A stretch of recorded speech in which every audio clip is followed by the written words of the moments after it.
बऱ्याच दिवसानंतर माझ्या मनासारखं काम मला भेटलं होतं, तो सोचा एक छोटासा मिनी ब्लॉग आपके सामने पेश किया जाए. आजच्या दिवसाची सुरुवात झाली नेहमीप्रमाणे जेसीबीच्या क्लिनिंग पासून. त्याच्यानंतर काम चालू झालं.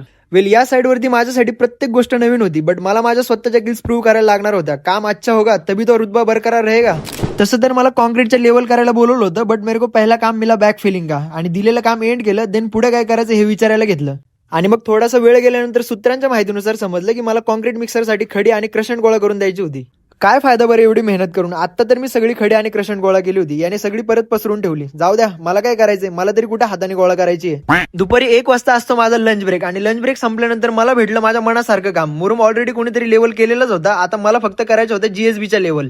मी ज्या जीएसबीच्या लेवल बद्दल बोलतोय ना, त्या लेवल फक्त ऐकायला छान वाटतात आणि करायला खूप अवघड असतात. कारण लेवल करताना मला फ्रंट बकेटने करायला लागतात, आणि फ्रंट बकेट मला असं चालवायला लागतं जसं गळ्यावरती वस्तारा चालवतोय. आणि ह्या असल्या अवघड कामांचं येणं जाणं चालूच असतं. आपण टेन्शन घेत नाही, कारण आपण तरी कुठे कच्च्या गुरुचे चेले आहेत. मी परफेक्ट असा जीएसबीचा 150 mm चा लेअर दिला आणि देन लेवल चेक करून घेतली. थोडंसं माझं कौतुक झालं. त्याच्यानंतर मी घरी निघून आलो. आणि घरी येताना डोक्यामध्ये विचार आला, म्हटलं आजचा दिवस खूप चांगला गेलाय. बायकोसाठी घरी जाताना काहीतरी घेऊन गेलं पाहिजे. थोडेसे चिप्स घेतले, जे की फक्त खायलाच छान लागले, पण खिशाला थोडे सुद्धा परवडले नाही. बाय द वे, या मिनी ब्लॉग्स मध्ये मी फक्त माझ्या छोट्या छोट्या लाईफच्या मुवमेंट शेअर करत असतो, आणि माझी डेली लाईफ तुम्ही माझ्या युट्यूब चॅनलवरती दररोज बघू शकता. आणि आज साईडवरती काम करत असताना खूप इंटरेस्टिंग गोष्ट घडली. आता सगळं जर तुम्हाला सांगितलं तर मज्जा काय राहणार ना. उद्या युट्यूब चॅनलवरती व्हिजिट करा, आणि उद्याच्या ब्लॉग मध्ये नक्की काय इंटरेस्टिंग घडलंय हे नक्की बघा. बाकी हा मिनी ब्लॉग आवडला असेल तर कमेंट सेक्शन मध्ये मला नक्की सांगा, आणि फॉलो करायला विसरू नका. भेटू पुढच्या एका नवीन अशाच मिनी ब्लॉग मध्ये.